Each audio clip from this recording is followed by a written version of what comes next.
जैन साथियों, पिछले कुछ दिनों से हम लोग ये देख रहे हैं कि समाज में एक नफरत फैलाने का कारोबार चल रहा है और पूरे समाज को नफरत की आग में लगातार झोंकने की कोशिश हो रही है। किसी भी घटना को हिंदू मुसलमान के दायरे में लेकर देखना, किसी भी घटना में हिंदू मुसलमान का एंगल खोजना, किसी भी घटना में नफरत फैलाने का कारोबार शुरू कर देना, ये एक चलन हो गया है।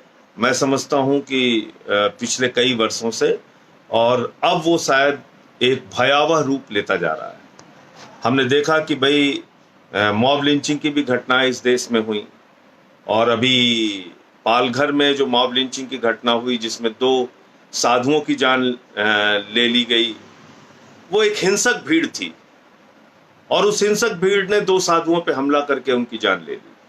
इसके पहले 1 लाख का मामला हो, चाहे और भी तमाम मामले हुए, उसमें देखा कि एक नफरत, एक हिंसा, एक हिंसक विचारधारा इन घटनाओं के पीछे काम करती है और जो किसी को नहीं देखती, वो एक हमलावर मोड में आती है और वो उस काम में जुट जाती है।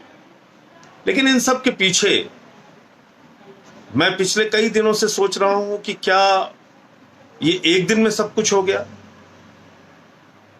क्या ये आज जो परिस्थितियां हम लोगों को देखने को मिल रही हैं, जिस तरह से मीडिया के जरिए नफरत परोसी जा रही है, जिस तरह से खुलेआम मीडिया चैनल्स पे बैठ के, टीवी पे बैठ के एंकर्स भड़काने का काम करते हैं, 2 प्रवक्ताओं को आपस में लड़ाने का काम करते हैं और उस पर फिर गाली गलौज शुरू हो जाती है। फिर एक तरफ एक भक्तों की टीम लगती है, फिर उनके जवाब में कोई टीम लगती है। ये सब कुछ सोशल मीडिया पे और टीवी पे जो एक नफरत परोसा जा रहा है, कहीं ना कहीं ये उसकी वजह से है कि आज समाज बढ़ता जा रहा है और समाज में आज नफरत का विचार वो बहुत तेजी के साथ फैल रहा है। और हमें याद रखना होगा, हमको बिल्कुल एक एक अपनी विरासत को याद रखना पड़ेगा। हम राष्ट्रपिता महात्मा गांधी के देश में रहते हैं। वो राष्ट्रपिता महात्मा गांधी जिनको अहिंसा का पुजारी कहा जाता है, वो राष्ट्रपिता महात्मा गांधी जिन्होंने अहिंसा के माध्यम से गोरे अंग्रेजों से इस देश को आजाद कराया, वो राष्ट्रपिता महात्मा गांधी जिन्होंने आजादी का आंदोलन नॉन वायलेंस, अहिंसा के जरिए चलाकर पूरे देश से उन अंग्रेजों को खदेड़ा जिनका सूरज नहीं डूबता था। और ज्यादा पुरानी बात नहीं है, अगर आप 74 के आंदोलन को याद करें, लोकनायक जयप्रकाश नारायण जी के आंदोलन को, तो उन्होंने भी नारा दिया था, मारेंगे नहीं लेकिन मानेंगे नहीं। यानी सत्ता के खिलाफ जो लोकनायक जयप्रकाश नारायण का आंदोलन था, वो भी अहिंसा का आंदोलन था कि लाठी खा लेंगे, मार खा लेंगे, सत्ता का उत्पीड़न बर्दाश्त कर लेंगे, जेल चले जाएंगे, लेकिन मारेंगे नहीं। और भी नजदीक आ जाइए, वर्ष 2011 को याद कीजिए। यही देश था, इसी देश के लोग थे, यही हिंदू मुसलमान थे, यही अगड़ा पिछड़ा दलित सवर्ण थे। यही 2011 का आंदोलन जिसका हम लोग खुद से साक्षी रहे हैं, हमने उस आंदोलन को बहुत करीब से देखा है, उसमें भागीदारी ली है, उसमें हिस्सा लिया है। अन्ना जी का आंदोलन, उस आंदोलन में हमने देखा कि पूरा देश अन्ना जी के साथ आंदोलन में खड़ा हुआ, पूरा देश सड़कों पे उतरा, लेकिन सब ने गांधी जी का रास्ता अपनाया, सब ने प्रेम और अहिंसा का रास्ता अपनाया। और उसमें कोई टीवी पर अन्ना जी के अनशन को देखता था तो वो अपना खाना छोड़ देता था, कोई सड़कों पे निकलकर आंदोलन करता था तो एक भीड़, एक हुजूम इकट्ठा हो जाती थी, लेकिन कोई तोड़फोड़, हिंसा नहीं, कोई नफरत फैलाने का काम नहीं, कोई हिंदू मुसलमान नहीं, कोई अगड़ा पिछड़ा दलित सवर्ण नहीं, कोई क्षेत्र भाषा नहीं, बल्कि पूरा हिंदुस्तान भ्रष्टाचार विरोधी आंदोलन में इकट्ठा हुआ था वर्ष 2011 के अंदर। ज्यादा पुरानी बात नहीं है। और अन्ना जी के पीछे किसकी तस्वीर थी? राष्ट्रपिता महात्मा गांधी की। और उस अन्ना के आंदोलन में हम सब लोगों ने क्या संकल्प लिया था? क्या अपने अंदर एक धारणा बनाई थी, एक दृढ़ संकल्पित भाव से हमने काम किया था। उसमें कहा था, हम हिंसा का सहारा नहीं लेंगे, उसके बाद आम आदमी पार्टी का जन्म हुआ, और आम आदमी पार्टी में भी आज तक हमने कभी हिंसा का सहारा नहीं लिया। हमने हमेशा हिंसा की, नफरत की राजनीति का विरोध किया है। हमने हमेशा ये कहा है कि नफरत के लिए हिंदुस्तान में कोई स्थान नहीं। ये गौतम बुद्ध का देश है, ये राष्ट्रपिता महात्मा गांधी का देश है, यहां पर नफरत के लिए कोई स्थान नहीं। लेकिन आप देख रहे हैं तमाम चैनल के लोग वो इस वक्त नफरत परोसने का लगातार काम कर रहे हैं। अभी अर्णव गोस्वामी का मामला हुआ, किस तरह से वो चीख चीख के, चिल्ला चिल्ला के एक समुदाय विशेष के खिलाफ नफरत फैलाने का काम करते हैं, हिंदू मुसलमान करते हैं अपने टीवी चैनल पे। तो ये ठीक बात नहीं है। ये नफरत का बीज बोकर हम क्या करना चाहते हैं हिंदुस्तान में? याद कीजिए दुनिया के उन देशों को जो नफरत के बुनियाद पे खड़ा हुए। याद कीजिए वो दुनिया की तमाम शख्सियतें, वो तमाम दुनिया की आबादी, वो तमाम दुनिया के देश जो नफरत की बुनियाद पे अपने देश को बनाने की कोशिश करते हैं, वो बर्बाद हो गए। हिटलर की जर्मनी को याद कर लीजिए। हिटलर ने पूरी दुनिया में तानाशाही लाने का काम किया, हिंसा, नफरत, विश्व युद्ध के हालात पैदा किए, बम और गोली के दम पे दुनिया को बनाने की कोशिश की, बर्बाद हो गया। अंत में उसकी एक ऐसी मौत हुई जो आज तक एक रहस्य है कि उसने अपने आप को, खुद को गोली मार ली। उसके बाद वो चाहे अफगानिस्तान हो, चाहे पाकिस्तान हो, चाहे इराक हो, आप देख लीजिए जहां भी नफरत फैलाने का काम होता है, जहां भी हिंसा फैलाने का काम होता है, उन देशों की हाल, सीरिया को देख लीजिए, जहां भी नफरत फैलाने का काम होगा उन देशों के हालात क्या हैं आप देख लीजिए।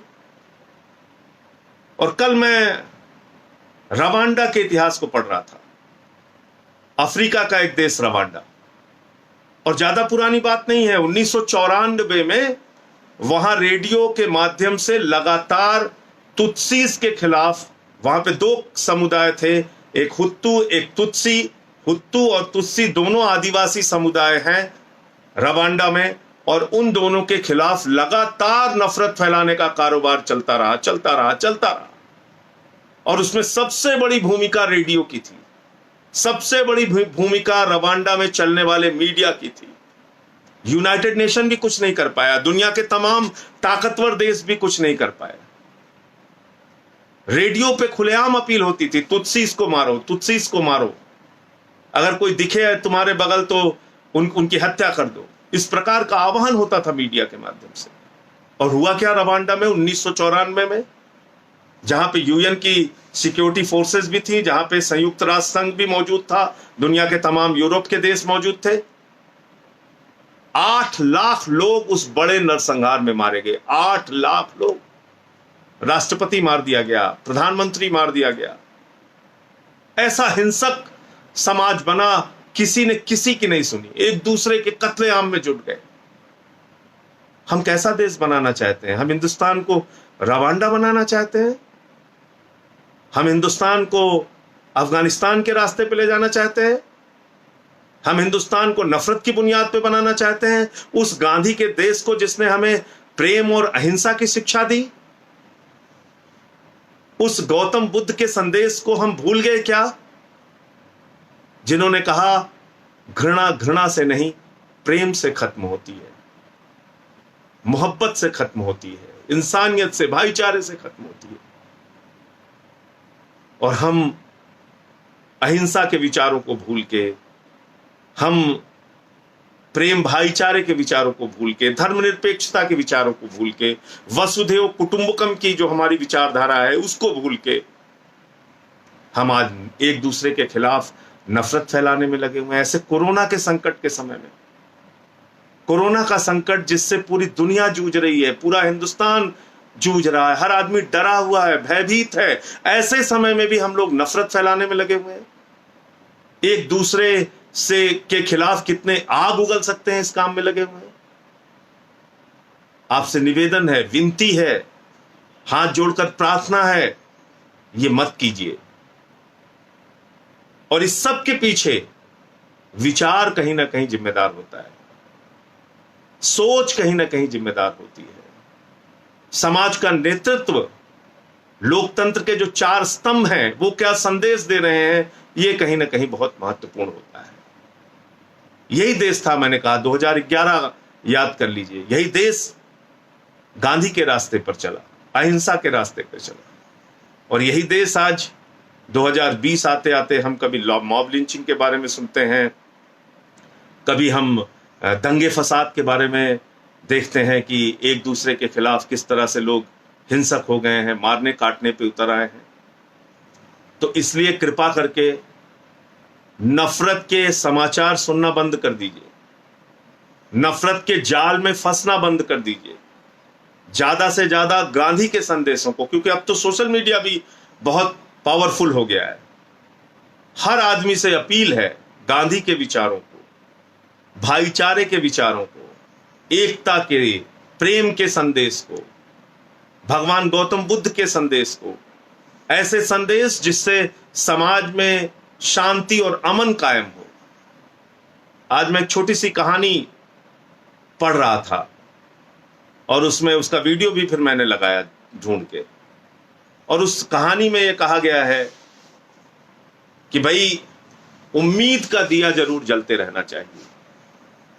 ये उम्मीद का दिया अगर जलता रहेगा तो वो दिया भाईचारे के, प्रेम के, अहिंसा के, एकता के दिए को जलाता रहेगा और समाज को संगठित रखेगा, एकजुट रखेगा। हिंदुस्तान खूबसूरत इसलिए है क्योंकि यहाँ अलग अलग रंग के फूल एक साथ रहते हैं। हिंदुस्तान खूबसूरत इसलिए है कि ये एक धर्मनिरपेक्ष राष्ट्र है जहां पर सभी धर्म, सभी जाति, सभी भाषा के लोग 130 करोड़ हिंदुस्तानी एक साथ मिलकर प्रेम से रहना चाहते हैं। उनको लड़ाने की जो कोशिशें हो रही हैं उनको नाकाम कीजिए और अपने सोशल मीडिया का माध्यम, फेसबुक का, ट्विटर का, व्हाट्सएप का, ये जो माध्यम आपके पास है इसका इस्तेमाल प्रेम और भाईचारा फैलाने में कीजिए। एक तरफ वो लोग हैं जो पेड लोग हैं, जो पैसा दिया जाता है जिनको नफरत फैलाने के लिए, एक तरफ वो लोग हैं जो इस देश में प्रेम, अहिंसा और भाईचारा चाहते हैं। अब आपको ये तय करना है कि नफरत फैलाने वाले जीतेंगे या प्रेम और अहिंसा का संदेश देने वाले जीतेंगे। आप सबसे हाथ जोड़कर विनती है, समाज में एकता, भाईचारे के लिए अपने अपने स्तर पे जो भी आपके पास सोशल मीडिया का प्लेटफॉर्म है उसका इस्तेमाल अपने संदेश देने में कीजिए और समाज से नफरत कैसे दूर हो सकती है इसकी अपील कीजिए। अपने अड़ोस में, अपने पड़ोस में, अपने मोहल्ले में, अपने गली में इस बात का ध्यान रखिए और खास तौर से अपने घर में भी इस बात का ध्यान रखिए कि नफरत का बीज पनपने ना पाए। जय हिंद, इंकलाब जिंदाबाद।